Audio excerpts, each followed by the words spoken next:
Maarten Paes membagikan momen tengah menjalani penerbangan ke Indonesia lewat Instastory di Instagram pribadinya, Selasa. Kiper FC Dallas itu mengunggah foto sedang berada di pesawat sambil membubuhkan simbol pesawat dan bendera merah putih. Unggahan itu menandakan Paes tengah menjalani penerbangan menuju Indonesia. Namun, belum diketahui pasti agenda Paes di Indonesia. Pasalnya, PSSI melalui anggota Exco Arya Sinulinga menyebut Timnas Indonesia dijadwalkan kumpul di Jakarta 5 hari sebelum melawan Jepang. Laga Indonesia versus Jepang akan digelar pada 15 November di Stadion Utama Gelora Bung Karno, Jakarta. Ini merupakan rangkaian pertandingan putaran ketiga kualifikasi Piala Dunia 2026. Jika merujuk pernyataan Arya, maka tim arahan Shin Tae-yong dijadwalkan kumpul mulai 10 November. Sementara Maarten Paes tiba lebih awal di Indonesia. Maarten Paes memang sudah tidak memiliki agenda bersama FC Dallas karena tak lolos babak playoff Major League Soccer.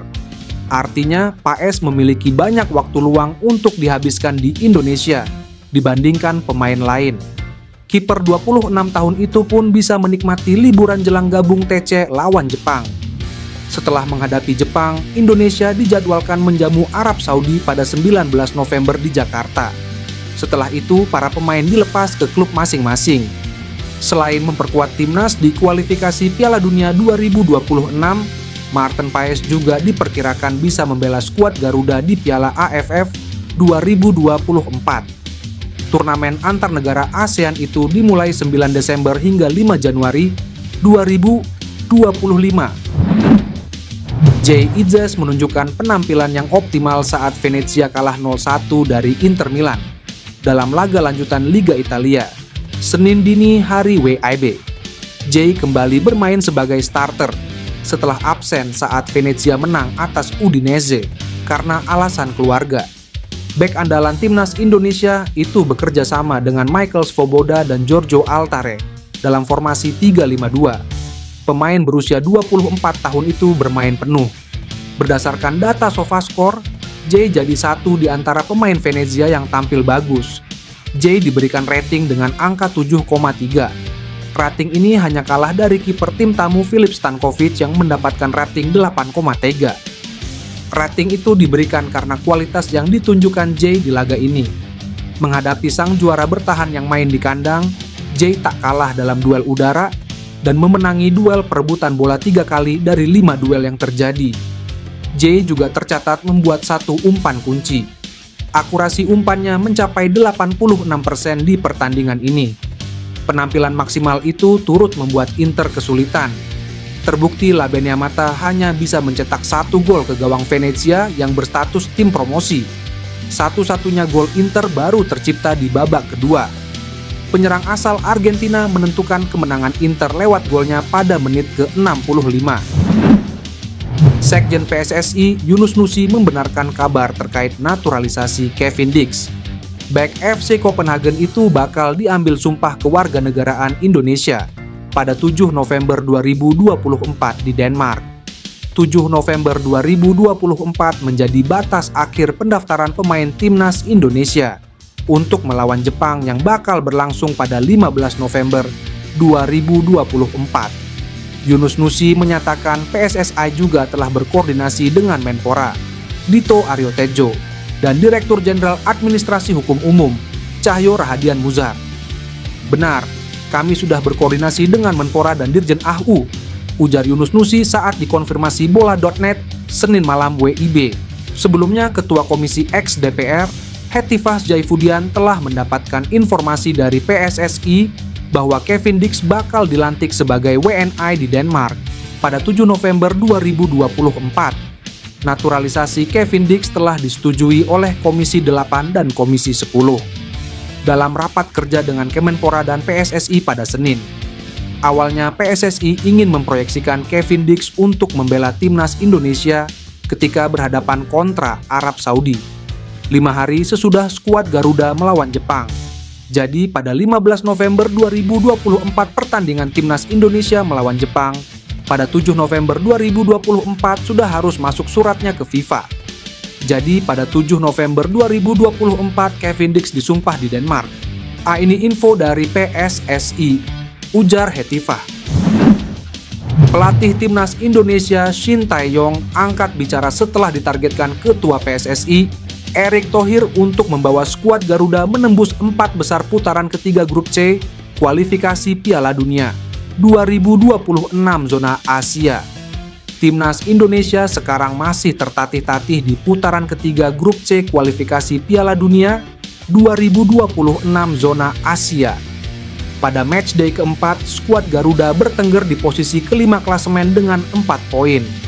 Namun, persaingan ketat di putaran ketiga grup C kualifikasi Piala Dunia 2026 zona Asia menguntungkan Timnas Indonesia. Skuad Garuda hanya tertinggal 2 angka dari Australia di urutan kedua. Masuk 4 besar klasemen akhir grup C punya arti penting bagi Indonesia. Sebab, dengan berada di 4 besar, Indonesia bakal tetap punya peluang lolos ke Piala Dunia 2026. Ternyata target 4 besar bukan hanya ada dalam pikiran Erick Thohir. Shin Tae-yong juga punya pikiran dan target yang sama untuk Timnas Indonesia. Pria asal Korea Selatan itu sudah menetapkan target yang sama dengan Erick Thohir. Saya juga berpikir sama juga posisinya berpikir hal yang sama karena memang sebelumnya juga sering-sering bicara dengan Pak Erick Thohir tentang masalah ini. Lalu pembicaranya dalam, ujar Shin Tae-yong. Timnas Indonesia masih punya peluang untuk menyodok 4 besar putaran ketiga grup C kualifikasi Piala Dunia 2026 zona Asia. Dari 6 laga tersisa, 4 diantaranya berstatus partai kandang. Faktor itu bisa jadi keuntungan. Kevin Dix dikonfirmasi akan menjalani sumpah WNI pada 7 November 2024. Lokasi prosesi tersebut pun tak biasa. Proses kepindahan kewarganegaraan Dix saat ini tengah dibahas di Komisi 13 dan 10 DPR RI. Senin, gerak cepat akan dilakukan agar pesepak bola keturunan Belanda itu bisa sesegera mungkin tampil bersama Timnas Indonesia. Bek FC Copenhagen itu ditargetkan bisa diturunkan dalam 2 laga Timnas Indonesia terdekat, yakni melawan Timnas Jepang dan Timnas Arab Saudi. Maka dari itu, proses pengambilan sumpah ditargetkan berlangsung 7 November 2024. Jadi tanggal 7 November disumpah di Denmark. Ini info dari PSSI. Kata Hetifah. Menurut Hetifah, proses kepindahan kewarganegaraan Dix memang dikebut dan diharapkan bisa secepatnya selesai. Hal itu dikarenakan kebutuhan Timnas Indonesia yang mendesak. Sebelumnya, PSSI mengungkapkan proses naturalisasi Dix mungkin baru akan rampung tahun depan. Namun, kabar terbaru ini membuka peluang dan memberikan harapan tersendiri. Belum bisa dipastikan apakah Dix akan bisa bermain saat Timnas Indonesia menjamu Timnas Jepang dan Timnas Arab Saudi. Pasalnya, batas terakhir pendaftaran pemain untuk 2 laga itu pada 7 November, bersamaan dengan rencana sumpah WNI yang akan dilakukannya. Patut dinanti apakah semua proses itu bisa rampung secepatnya atau tidak. Jika belum, maka Dix baru akan debut pada Maret 2025. Salah satu pemain yang telah lama diincar untuk dinaturalisasi yaitu Miliano Jonathans telah mengakui bahwa dirinya sudah siap untuk membela Timnas Indonesia dan bergabung di dalamnya. Berita tentang naturalisasi Miliano Jonathans ini akan diproses nantinya oleh PSSI, yang ketika sudah menaturalisasi Kevin Dix. Miliano Jonathans yang memiliki garis keturunan warga Depok, Jawa Barat, memiliki sebuah potensi besar yang mampu bermain pada berbagai macam posisi. Bisa dijadikan gelandang serang, gelandang bertahan juga penyerang sayap. Dengan banyaknya prestasi yang tengah dimiliki oleh Miliano Jonathans cukup untuk menjanjikan kepada Timnas Indonesia. Apabila proses naturalisasi Miliano Jonathans berhasil, maka dia akan menjadi kekuatan yang signifikan bagi Timnas Indonesia dengan mengandalkan kemampuan serta pengalaman yang telah dia dapatkan saat bermain di Eropa.